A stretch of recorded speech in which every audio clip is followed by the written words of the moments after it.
वो प्लानिंग है, मतलब कि जाके बॉलर को डराना है। नमस्कार, एक और नए एपिसोड में आप लोग का बहुत बहुत स्वागत है। ये एपिसोड बहुत ही इंपॉर्टेंट एपिसोड है, इसलिए कि हम इस एपिसोड में बात करेंगे हमारे हिटमैन, हमारे कप्तान, हमारे बहुत ही इंपॉर्टेंट शख्स जो इस बार विश्व कप की ट्रॉफी के लिए बहुत ही मायने रखते हैं, रोहित शर्मा, रोहित हिटमैन शर्मा। बीरेन जी, क्या बोलना चाहेंगे? मैं बहुत बड़ा फैन हूँ, पहले बात तो बता दूं रोहित शर्मा जी का। सब फैन और है, मैं भी बहुत बड़ा फैन हूँ। मैं रोहित शर्मा को तब से जानता हूँ जब वो अंडर 19 वर्ल्ड कप खेले थे हमारी टीम के लिए, और उसके बाद जब उनका सिलेक्शन हुआ था, खासकर एक वनडे सीरीज तक चल रहा था, वहाँ पे हुआ। उसके बाद फिर धोनी कप्तान बने 2007 T20 वर्ल्ड कप में, तो उन्होंने सब यंग प्लेयर को ले रहे थे रोहित शर्मा। तो उस समय रोहित शर्मा के में जो उन्होंने जो खेले थे, जो इनिंग खेले थे, मैं उसके बारे में आपको बताऊंगा।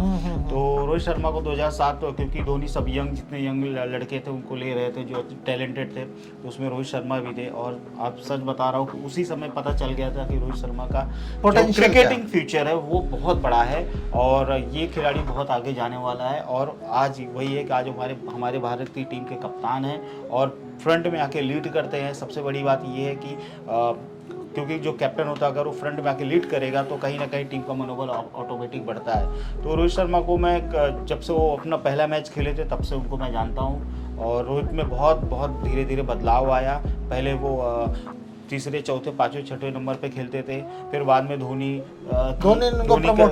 ये धोनी की सोच, धोनी के प्रोडक्ट कहे जाएंगे। जी धोनी की ये। लेकिन एक बहुत बड़ा डिसअपॉइंटमेंट था रोहित शर्मा के साथ जब 2011 में वो बाहर हो गए थे वर्ल्ड कप से। ऐसा अक्सर बहुत सारे क्रिकेटर के साथ होता है, जो खिलाड़ियों के साथ होता है कि वो बाहर हो जाते हैं, लेकिन फिर उनको मौका मिलता है और फिर वो खेलते हैं। तो उसके बाद उन्होंने लगभग 3 वर्ल्ड कप खेला, ये तीसरा वर्ल्ड कप रोहित शर्मा खेल रहे हैं। 2015 और सबसे ज्यादा शतक बनाने में रोहित शर्मा बिल्कुल अग्रणी है। बिल्कुल। तो रोहित शर्मा के जो मैं आपको बताऊं, 2012 में रोहित शर्मा ने कुछ ऐसी इनिंग खेली थी अगेंस्ट ऑस्ट्रेलिया, जिसमें उनका एक डबल सेंचुरी भी था वनडे में।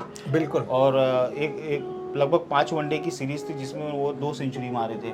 उसके बाद से रोहित शर्मा का जो ग्राफ है वो लगातार बढ़ते गया, और यही वजह है। और उसके पीछे मैंने जैसा आपको कहा कि उसके पीछे कहीं ना कहीं वो जो धोनी की जो जीनियस सोच होती है, वो कहीं ना कहीं रोहित शर्मा के लिए बहुत कारगर साबित हुई।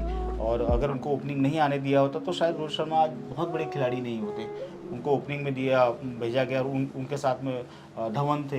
धवन और रोहित की एक समय जोड़ी बहुत फर्स्ट क्लास बोली जाती थी कि इंडिया की टॉप, अगर किसी 2019 वर्ल्ड कप तो सौरव गांगुली और सचिन की जोड़ी जब जैसे थी, बिल्कुल वैसे ही धवन और रोहित शर्मा की जोड़ी थी। और जिस 2019 वर्ल्ड कप तक वो लोग साथ में ही ओपनिंग कर रहे थे, सारे मैचेस खेले थे, और उन दोनों की जो पार्टनरशिप बहुत अच्छी होती थी। आपको सहवाग की झलक दिखती है क्या रोहित शर्मा के बैटिंग? सहवाग एक अलग टाइप के प्लेयर हैं। उनके लिए क्या है कि अगर पहला बॉल आप कितनी भी अच्छा, अगर उनको मारना है तो मार देंगे, अपना बैट घुमा देंगे और बॉल बाउंड्री के बाहर जाती थी। तो उनकी क्रिकेट ही अलग था, तुलना नहीं की बहुत मुश्किल। उनके जैसा खिलाड़ी मैं 2-3 खिलाड़ियों को जानता हूँ जिनकी तुलना किसी से की नहीं जा सकती। इनका खेलने का स्टाइल था, जैसे वो हो गए या क्रिस गेल हो गए, इनका खेलने का अंदाज ही अलग होता है, कब क्या कर जाए पता नहीं।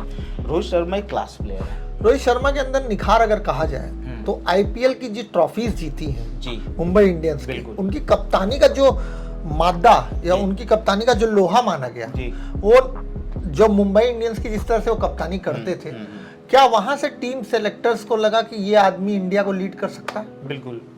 सबसे पहले तो हैदराबाद से खेलते थे, स्टार्टिंग आईपीएल में हैदराबाद में थे, फिर उनको मुंबई इंडियंस में लाया गया, और वहीं से कहीं ना कहीं जो आप बात कर रहे हैं वो एक उनके अंदर एक कप्तानी वाला, पहले तो किसी कप्तान थे, हरभजन रहे कप्तान, बहुत सारे कप्तान मुंबई इंडियंस के रहे। फिर जब उनको कप्तानी दी गई तो वो उनके तो जो मेच्योरिटी आती है ना एक लीडर की, उसके बाद बदला नहीं, वो लीडर की क्वालिटी जो थी ना रोहित शर्मा के अंदर, वो तब से धीरे धीरे उनका ग्राफ जो है एज ए लीडर बढ़ते गया। और तभी उसी दौरान जब हमें ज़रूरत थी, विराट ने जब इस्तीफा दे दिया एज ए कैप्टनशिप से, तो हमें जब एक लीडर की ज़रूरत थी, तो कहीं ना कहीं बीसीसीआई को यही लगा कि रोहित शर्मा से कोई बेटर हो नहीं सकता है। तो आज जो हम जो भी देख रहे हैं, टीम में बदलाव दे रहे हैं, टीम का परफॉर्मेंस देख रहे हैं, वो कहीं ना कहीं एक लीडर की वजह से होता है। और लीडर हमेशा, अगर लीडर आपका सही है तो फिर आपके लिए कितना भी चैलेंजेस आए आप उससे आगे निकल सकते हैं। रोहित के अंदर एक चीज देखी गई है कि जब भी वो प्रेशर नहीं लेते हैं, जैसे और भी कप्तान रहते थे, धोनी और रोहित में कुछ इसकी सिमिलरिटी में देखता हूँ कि मैच के दौरान वो बहुत ज्यादा टेंस नहीं होते हैं, काम रहते हैं, कंपोज रहते हैं, हंसते रहते हैं, ताकि टीम के ऊपर ज्यादा प्रेशर ना बने। ये जो कैप्टनसी स्किल उनके अंदर आई है, वो क्या आपको लगता है कि T20 की कैप्टनसी की वजह से आई है? बिल्कुल नहीं, हाँ T20 की वजह से, और प्लस मैंने जैसे कहा कि वो किसके अंडर में खेले हैं, वो हिंदुस्तान के सबसे कूल कैप्टन अब तक के महेंद्र सिंह धोनी के अंडर में खेले हैं क्रिकेट। तो उनको पता है कि एक अगर अच्छा कैप्टन बनना है या फिर अगर टीम को लीड करनी है, क्योंकि हर टीम में कुछ अलग अलग टाइप के प्लेयर होते हैं। अगर आपको कैप्टन है, अगर आप जैसे विराट कोहली बहुत ज़्यादा एग्रेसिव है, कुछ लोग ठंडे होते हैं, अपना काम करते हैं और चले जाते हैं, तो उनको पता है कि अगर मैं एग्रेशन जब दिखाऊंगा तो बाकी प्लेयर्स का क्या होगा। तो मुझे टीम को हैंडल करना है, क्रंच सिचुएशन जब आएगा या कोई ऐसा डिफिकल्ट टाइम आएगा जहाँ पे मुझे बहुत शांत होकर मैच को निकालना है, और रोहित शर्मा वही करते हैं। और रोहित शर्मा की बैटिंग में एक बदलाव इस बार आपने वर्ल्ड कप में देखा होगा कि बहुत ज़बरदस्त आते ही अटैक करना स्टार्ट करते हैं। ऐसा पहले बहुत कम होता था कि रोहित शर्मा आते ही पहले बॉल पे 6 मारने लगे या 4 मारने लगे, या फिर सामने वाले बॉलर को बैक फुट पे ला दे। ये इस बार उनमें बदलाव आया हुआ है।